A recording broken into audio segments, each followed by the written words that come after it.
Selamat pagi Indonesia. Anda menyaksikan seputar Bali terkini pukul 9 WITA bersama saya, Madenian Anggara. Perkembangan jasa transportasi di Bali mengalami kemajuan yang signifikan di era global saat ini. Transportasi berbasis online yang disukai konsumen merambah ke dunia pariwisata sehingga menjadi pesaing sopir travel yang terlebih dahulu ada di Bali.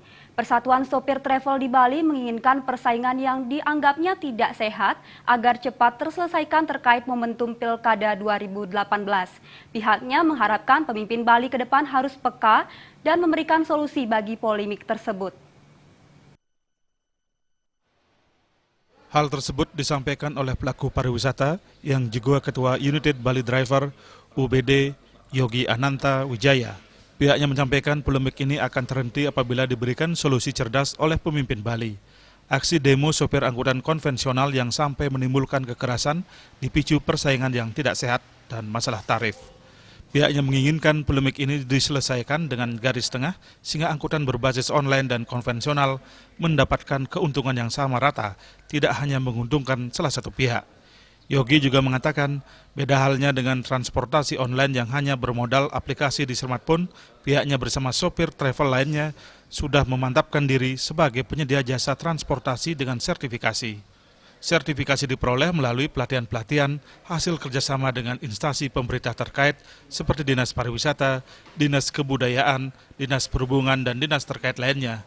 Terkait momentum Pilkada 2018 ini, pihaknya mendambakan pemimpin yang peka terhadap kondisi di Bali dan berpihak dengan ekonomi kerakyatan, bukan sekedar menerima investor yang bermodal besar tetapi tidak mengikuti acuan di Bali. Di sini banyak sekali potensi yang bisa digali, pemimpin yang mampu memberikan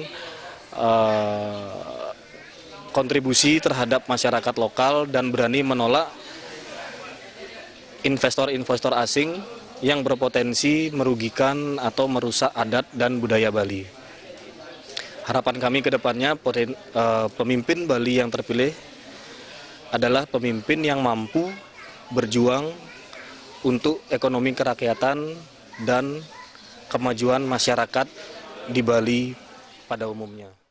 Yogi menambahkan, infrastruktur yang baik harus disediakan untuk mendukung perkembangan industri jasa di Bali ke depannya, yang diselaraskan dengan sistem teknologi informasi yang disediakan pemerintah Bali. Harapannya, semua ini mendukung Bali sebagai salah satu pusat industri jasa terkemuka di dunia. Alit Setiawan, Bali TV.